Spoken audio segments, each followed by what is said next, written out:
lot that I could talk about in the, when it comes to the realm of nutrition, but food labels is one of my favorites. Okay, so the label of good nutrition is what we're going to talk about today. But by a show of hands, can anybody give me an idea if they read food labels at least occasionally? Okay, so it looks like most of you at least look at them. You know they exist, but you may or may not know exactly what you're looking for. So, just some tidbits of information. And some of you may remember this. I know I remember when nutrition labels came into existence, but there wasn't always nutrition labels. So nutrition labels were mandated for most products in 1990 under the Nutrition and Labeling Education Act. So 1990 is when nutrition labels had to be on products if they're made in America. So you might see if you buy a product and it's from a foreign country and literally the label is in a different language, then there may or may not be them because it's not from this country. Nutrition labels are useful to determine the nutrition quality of food. So a nutrition label tells you more than just, you know, how many calories, and if you know what you're looking for, it can give you valuable information about the quality of this food. Labels make it easy to compare similar types of food to determine which item is the most nutritious choice. I'll give you an example. Pasta sauce is notorious for adding a bunch of sugar. Did you guys know that? Okay, some people do, or some people don't. So tomato sauce and pasta sauce are two distinctly different things. Pasta sauce almost always has a lot of sugar added in it. So, you know, if you're comparing Prego and ragu, you can sit there and say, let's compare the differences. Which works better for me? I will tell you guys, one of the important things when it comes, this is kind of a general nutrition piece. Remember this, nutrition is not one size fits all. I always hear people say, well, I heard on the news this, and then somebody told me this, and then my trainer told me this, and my cousin told me this, and I don't know what's going on. Well, guess what? Everybody has different nutrition goals. If you're trying to manage your weight versus somebody that's training for a marathon versus somebody that is a diabetic, you're going to have different nutrition goals. So what works for one person won't always work for another. So keep that in mind when you're looking at labels. So some people, they might be looking for lower sugar items, whereas some people might be looking for lower sodium items. Okay? So keep that just in the back of your mind. All right, so this is what a standard nutrition label looks like. We've seen this before, right? What do we want to pay attention to? What's the biggest thing that we want to pay attention to? Okay, I heard calories, and I heard serving size. Sodium. I see a hand. Sugar. Fat. The fat. I take protein. Protein. Okay, so pretty much everything. Right. So we need to be looking at this label. Right. Okay, so perfect. Now I am actually going to argue and say that I think the most important thing on here is the serving size. And for those of you that don't know why, it's because it dictates how correct we are about all the rest of this information. So for this particular... Can that be a little darker? Very faint. Maybe turn the lights down. Okay, that works. I was about to say the technology is not my realm of expertise, but I can turn the lights out. Does that work? Okay, perfect. So, going back to what I was talking about before. So I'm going to argue, and I have a strong argument, that the serving size is the most important piece of this. Because, look at this. This is 1 cup. Ooh, it's fancy. Okay, you can't touch it. But that's good to know. I can touch and it will move forward. So 1 cup. Okay? Now look underneath it. It says 2 servings per container. So this container might be very small, but it means whether you want to eat the whole container or not, all of this nutrition information is based off of just 1 cup. Okay? So if we were to eat the entire package to really get the nutrition information, we actually have to double this.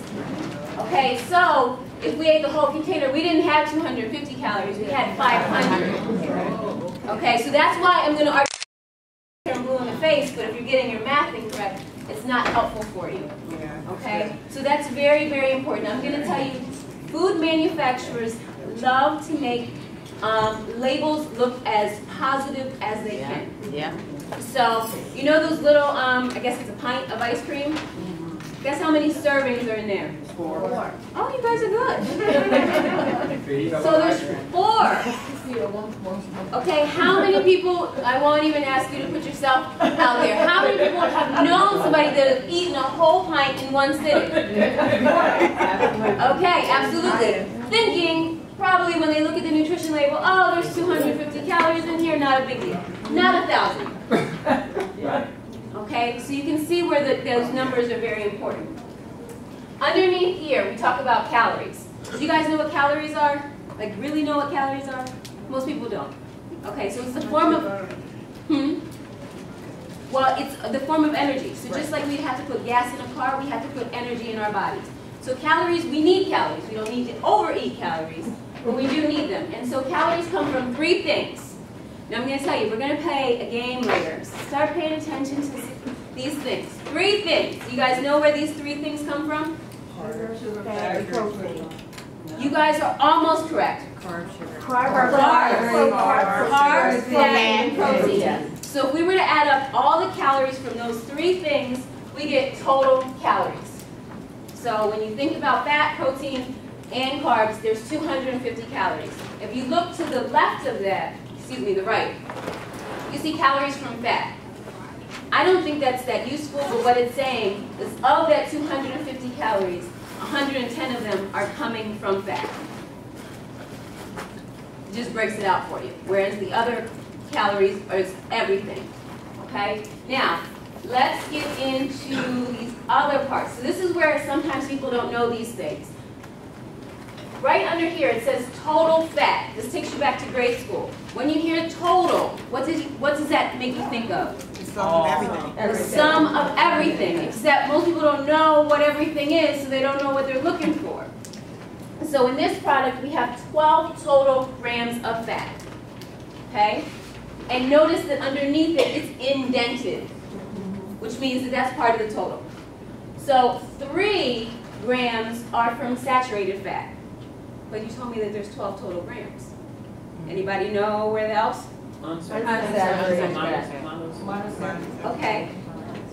So, just to give you guys an idea, for those of you that might not know much about fat, there's actually 4 different types of fat. Okay? And so when we look at this total label, we're talking about all 4 of those different types. There's 2 that legally have to go on the nutrition label. These are the ones that are undesirable, the ones that are not good for your hearts. Okay? And one of those is saturated fat. So you see it listed there. Another one is trans fat. Okay, so we can assume, because we know it legally has to be on this label, that there's none because they don't have it listed there. Okay, we can assume that. The other 2 are actually the better fats for you. When you hear how olive oil is good for you, and nuts and seeds, but they're rich in fat, those are the other 2 types of fat. Okay? So those are our unsaturated fats, and I heard, for those of you that are advanced, I heard monounsaturated fats and polyunsaturated fats. I like to call them your PUFAs and your MUFAs. Okay? PUFAs and MUFAs are good fats. You almost never see them listed here. But they could be listed there, okay? And what you have to do is you kind of just have to subtract out. So we know that here there's 12 total grams of fat. There's only 3 saturated grams of fat, so the remainder is actually coming from more desirable fats. Does that make sense to everyone? And we know that it could be polyunsaturated. It could be polyunsaturated, it could be monounsaturated. We don't know the breakdown. We just know that the other ones are not the bad ones. Okay, does that concept make sense? It looks like I see a few questions. But when we see that, we know for sure that there are no trans fat. We know that for sure. Not really. Okay, we know there's not a lot. That's what we do know. But we're going to talk about how we can know definitely if there is trans fats or not. And the reason why I say that is reading labels, what you assume, common sense. It doesn't make common sense because there are laws. Okay, so they have the liberty to round with nutrition labels. So let's just say this actually had 247 calories. They can round it up to 250. or likewise, if it was a little bit less, they can round down. So they can do the same thing with fats. So if it's less than 0.5, they can actually list it as 0. Okay, less than 0.5 grams, but we'll cover that again. All right, next we have cholesterol. So cholesterol comes from animal products. If you're eating anything that's plant-based, it's naturally cholesterol-free. So this is one of those things, once you start to pay attention to labels, it will make you laugh when you go to the market. So one of my favorite is, it always has Twizzlers. They always say cholesterol-free food. And people are like, oh, they must be not that bad because it says it's cholesterol-free food. Why would Twizzlers, it's sugar, that's a plant, why would it have animal products in it? It shouldn't. But if you don't know that, you don't know where cholesterol comes from, you don't know the terminology, you're going to be like, oh yeah, this is great. Another one for this area of the country that I hear all the time is Rita's is fat-free. Guess what? It's not sugar-free, which means it's not calorie-free, which means it does have an impact on your waistline. Yes, it does. Okay? So the way that I like to remember, we should be eating more plant-based foods anyway. So if it had parents, okay, it has cholesterol. We have parents, we naturally make cholesterol. So if you're eating any type of anything living or byproduct, dairy products, eggs, they're naturally going to have cholesterol. So you want to choose lower cholesterol foods.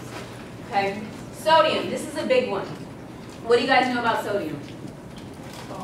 Too much of it. Okay, so I heard it's salt, so that sodium's the fancy name for salt. It contributes to high blood pressure. Dry you out.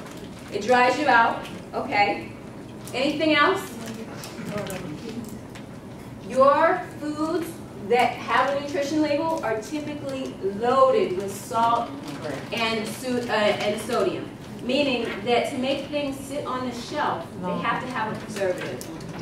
And the preservative is often salt. So a general rule of thumb, if it comes in a bag, a box, or a can, it's high in salt. Unless it specifically says it's either low in sodium or no sodium added. Assume that. So we get the majority of our salt from processed items, not when we cook, not when we add it at the table. Not saying that you guys should be doing that, but know that if you go out to dinner, it's loaded with salt. Even if it's healthy in other ways, it's loaded with salt. They got to make it taste good because they want you to come back. Okay? So we want to make sure that we're choosing things that are lower in salt and sodium. This percentage on the right, I generally don't like that column because it doesn't make very much sense for the average person. So that percentage, well first, do you guys know what the average amount of calories a person needs a day? 2,000. Do you also know that that's really pointless because nobody's really average? So when we talk about needing 2,000 calories a day, that means everybody's thrown in one bucket. The old, the young, the tall, the short, everybody. People that have medical conditions, people that don't. When you round out how much everybody needs in a day, it's about 2,000. Generally, women need a little bit under 2,000 and men usually need a little bit over 2,000. But what these percentages are saying is if you needed a 2,000 calorie diet, that's how much it contributes to your intake each day. So for instance, if you needed a 2,000 calorie diet, this amount of fat would be 18% of the fat that's recommended that you don't exceed in the course of a day. That make sense?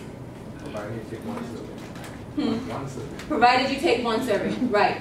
But guess what? You probably don't need 2,000 calories a day, so that information doesn't mean anything to you. However, why I'm talking about this, for sodium, it's a straight thing, okay? So if you look at this percentage and you see 20%, okay, so whether you're short or tall, you don't need any more salt, okay? It's going to tell you without a doubt, this one cup of food provides 20% of your sodium intake for the day. You know without a doubt that's a high sodium product. Does that mean you can never eat it?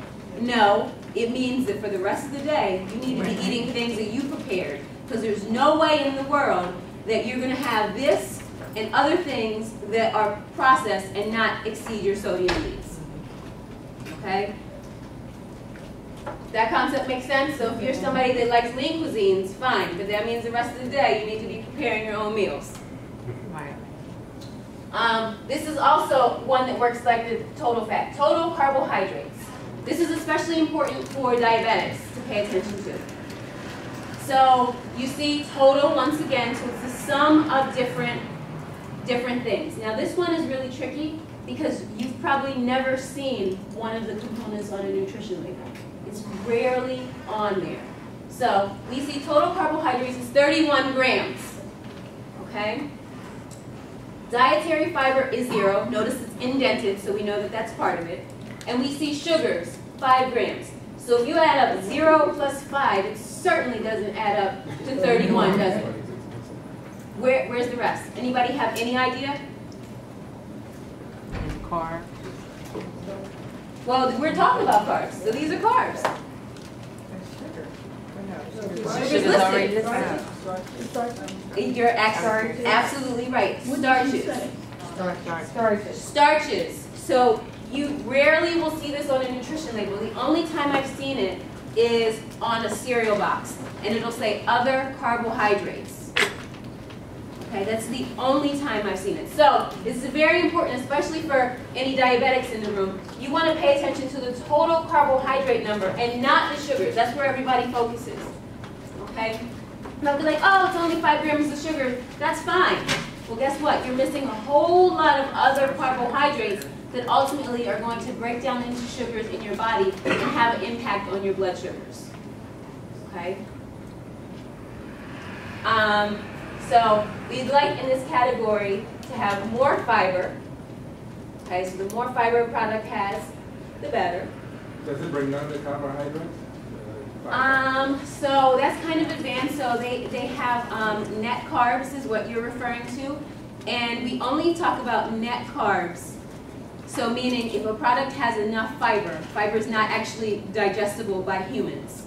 Okay, so if a product has enough fiber, that means that we're not going to use all the carbohydrates. Okay, I don't really love that concept, but if it has more than 5 grams of fiber, then you can subtract out some of the carbohydrates. But it's got to have at least 5 grams of fiber. So this doesn't work. Okay, and then down here we see protein, 5 grams. Okay, down here we have 4 vitamins and minerals that have to be on the label. Vitamin A, vitamin C, calcium, and iron. They have to be there, so they might all say 0. If there are other vitamins and minerals, like think of a cereal box, you'll see like the whole panel is covered. If there's additional vitamins and minerals added into the product or the product contains them, the company is more than welcome to put them on there. And they usually do because they want you to think their product is wonderful and pick it up. But these are the only 4 that have to be there. Okay? And on the very bottom of a nutrition label, we're not going to pay very much attention to this. I know you guys can't read this.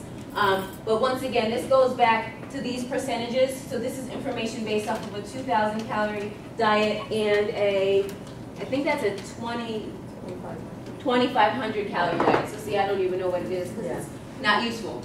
Okay? So you could take a peek at that if you're following one of those amounts of calories. So, does anybody have any specific questions so far? Because now we're going to talk about other more fun things. Okay, that's the basic nutrition label. And so, you can actually do the math. Remember I said when you know what you're looking for, you can figure out if these labels make sense. So the first thing that I want you guys to think about is if you go to the store and you're looking for an item and the breakdown of the nutrients doesn't make sense for you. So for instance, if you're looking for a cracker, what would you expect to be in that cracker? Would you expect it to have carbohydrates? Yeah. Yes? Would you expect Sodium. some sodium, but I'm talking about the big ones. So between carbohydrates, fat, and protein. So we definitely would expect it to have carbohydrates.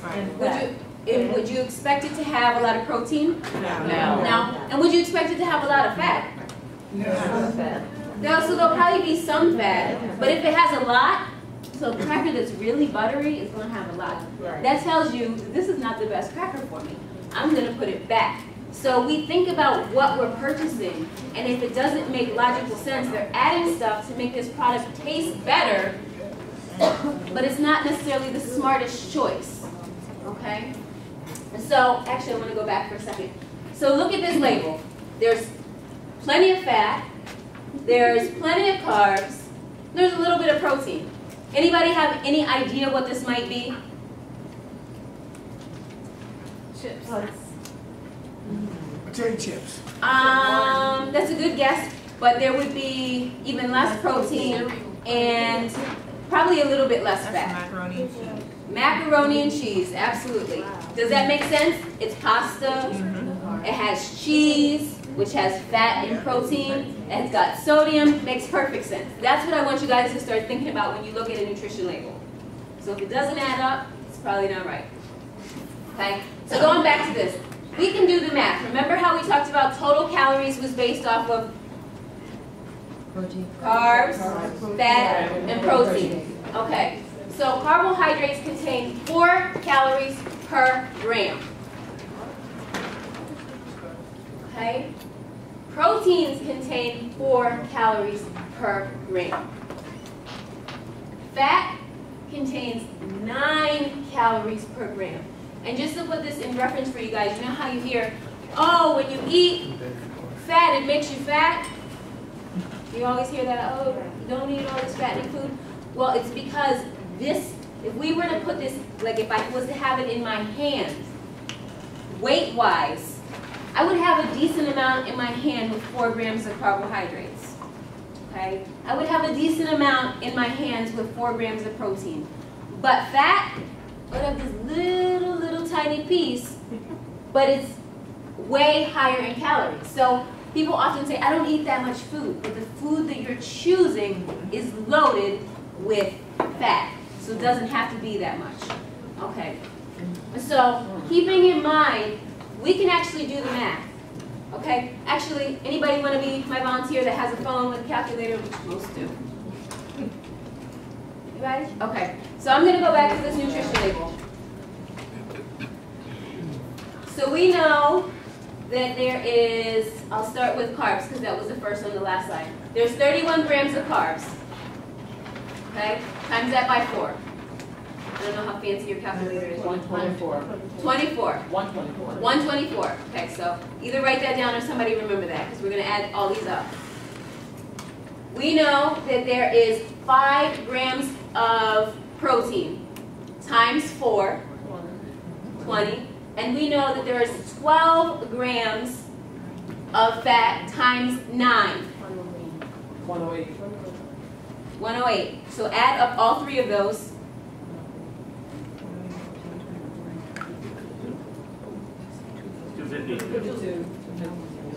So 252. So pretty much on the mark. Okay, so once again, you can do the math. Wow. Okay? Does everybody understand that concept? Repeat it once, so yes. Okay, so we need this slide here for you guys to understand. Carbohydrates contain 4 calories per gram. These grams are listed on your food label. If you wanted to verify the accuracy and have an idea of where this stuff is coming from, you should know how to make it all add up. Okay, the label should make sense to you. So carbohydrates have 4 calories per gram. Protein also has 4 calories per gram. And fat has 9 calories per gram. Okay?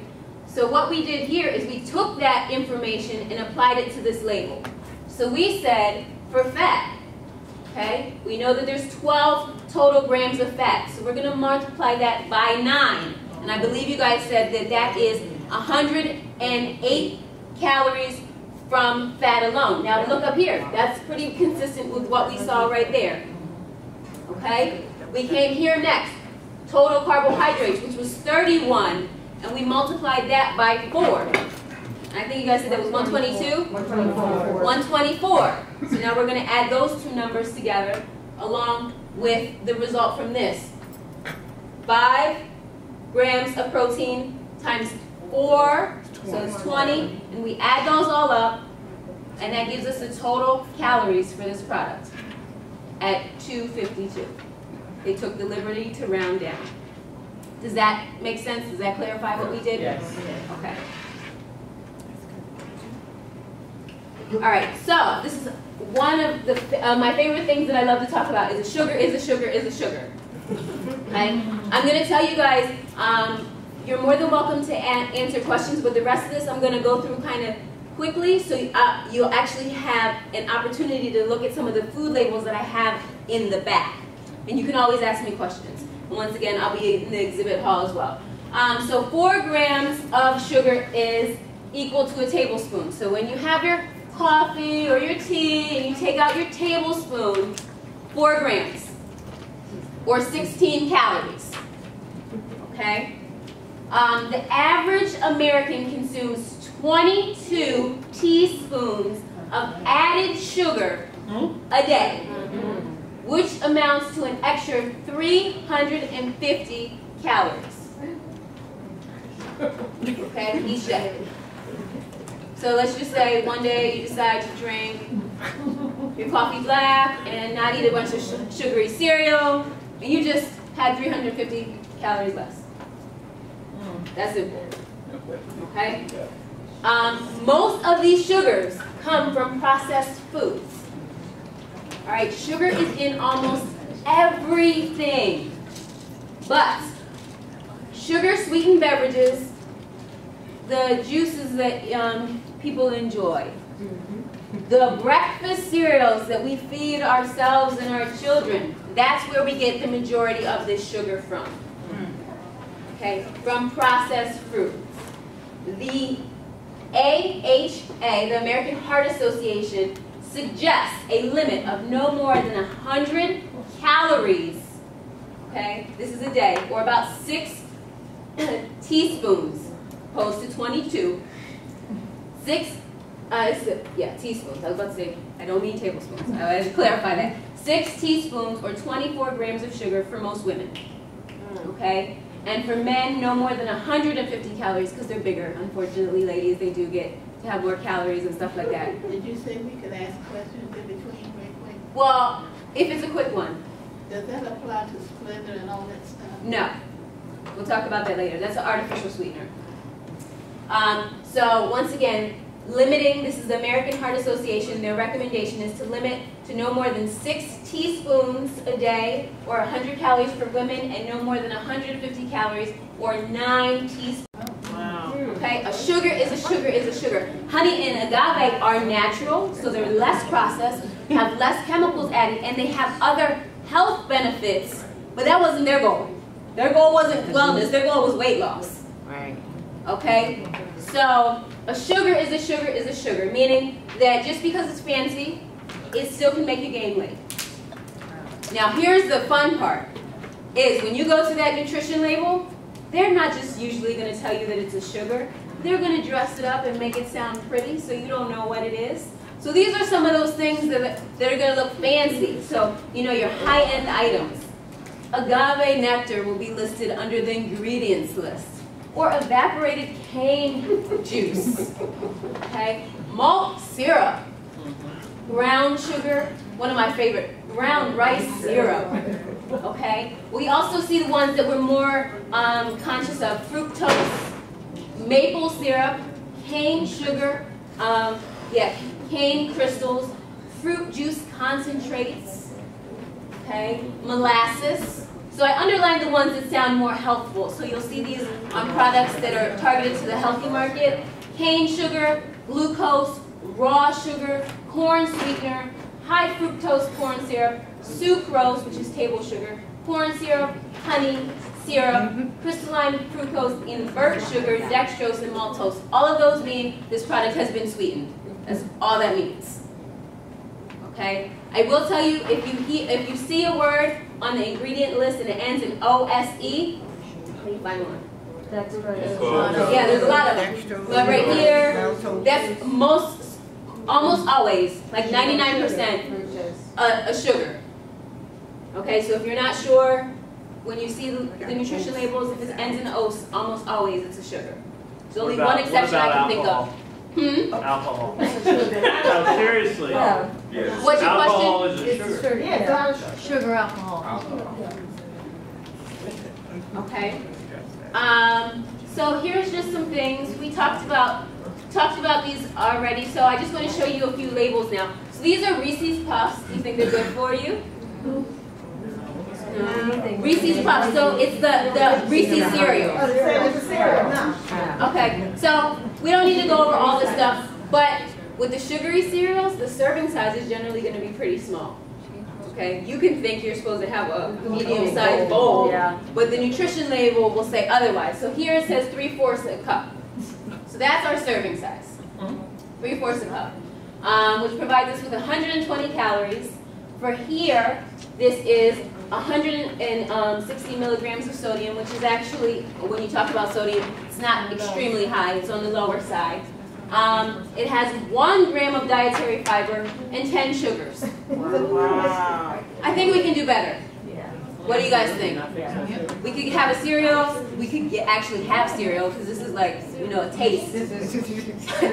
And we could have more fiber and less sugars. Okay? Here are some other things. So, we have some baked lays. Anybody like those? So for 1 bag, which is 1 serving, because it doesn't specifically say, but it does say 1 serving size is 1 ounce, and we would be able to verify, because on the bottom of the bag, it would tell us how many ounces it was. Okay? And, oh, you know what? I'm incorrect. See, this is why it's important. It tells us that there's 10 servings in a container, so this is actually a big bag. Okay? And we would have to know what 1 ounce was. You guys know what 1 ounce of chips is? Yeah, it's about 10 to 15, depending on if it's baked or fried. For it being baked, about 10 chips. Okay, it says it up there. Right there. Oh, 10 chips. Okay, there you go. And total fat, 3 grams. 0 saturated, 0 trans. Give a thumbs up so far? Yeah. So far. Yeah. Sodium, 200 milligrams. It's on the borderline. Okay. Carbohydrates, which is what we would expect. It's a potato. 21 grams. Okay. 2 grams of fiber. Better than the cereal. 2 grams of sugar. And 2 grams of protein. Okay.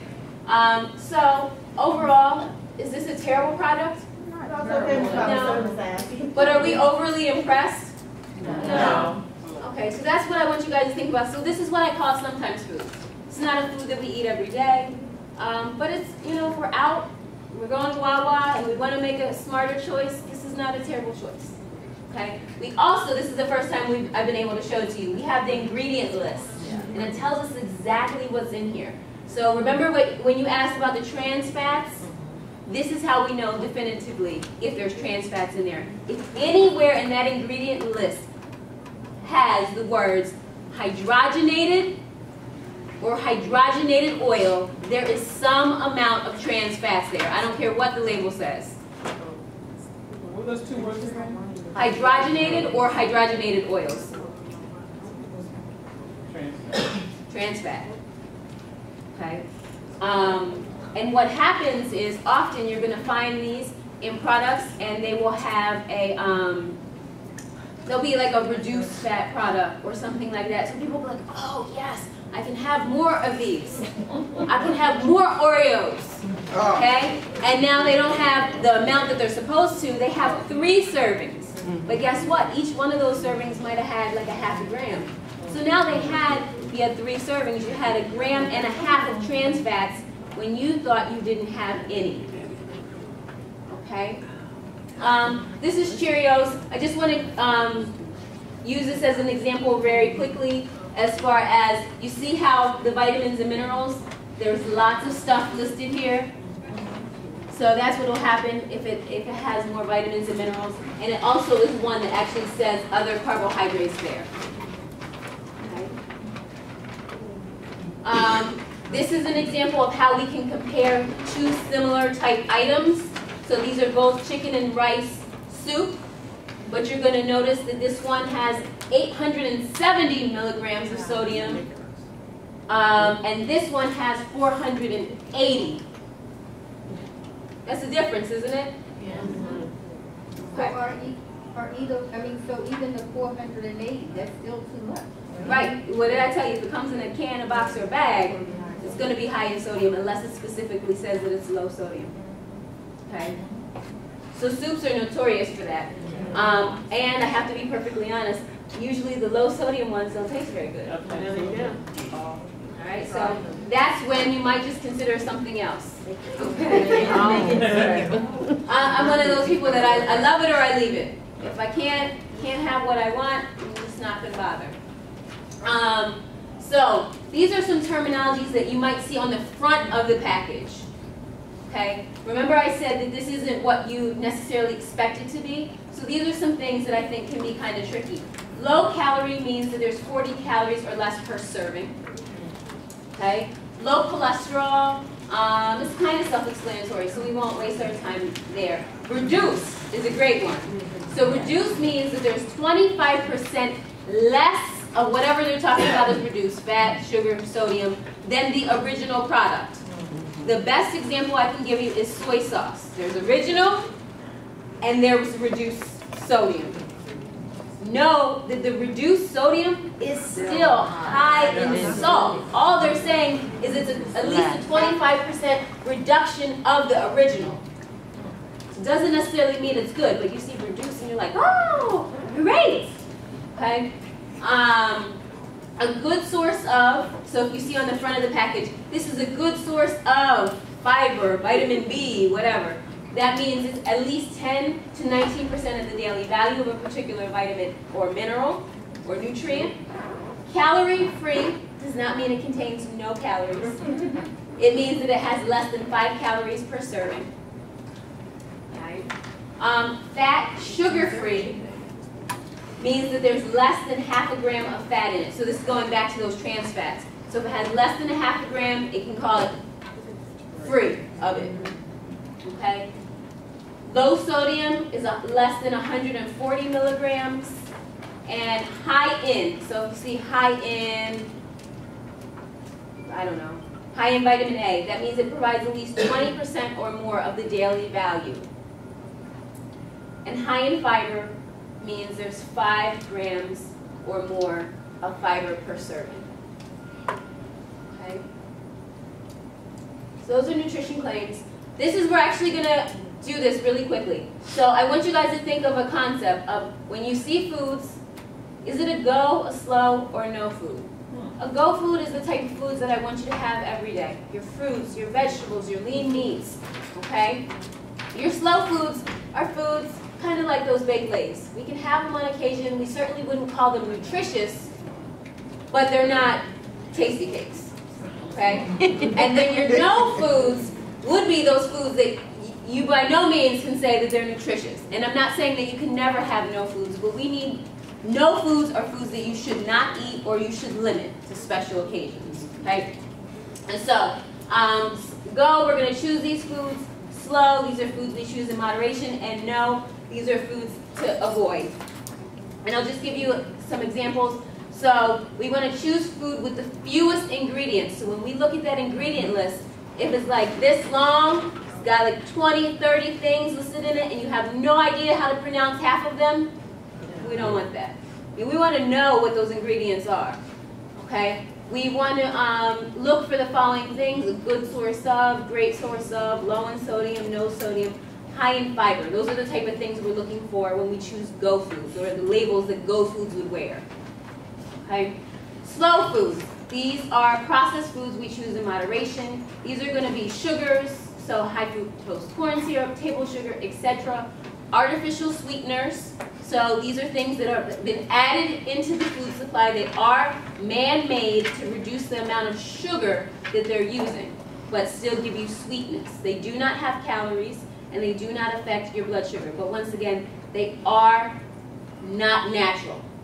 Okay? So we want to eat as much natural food as possible. We want to avoid sodium and salt. We want to avoid dyes and preservatives and saturated fats. Okay? So once again, I'm not saying you have to completely avoid all these things, but we want to make sure that these are not things that we're looking towards and thinking that are good. And our no foods, we want to stay away from trans fats or hydrogenated oils, nitrates, which have been linked to cancer, which are also found in smoked meats, so like bacons and hot dogs contain nitrates.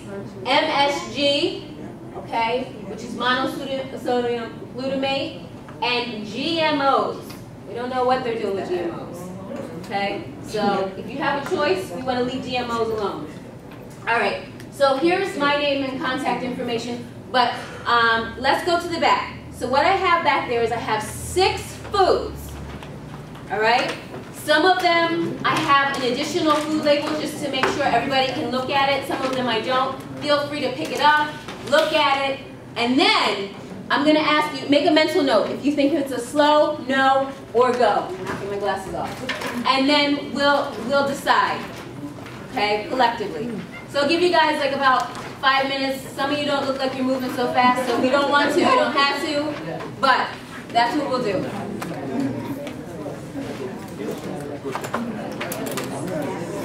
No. Answer. Just buzz the buzzer.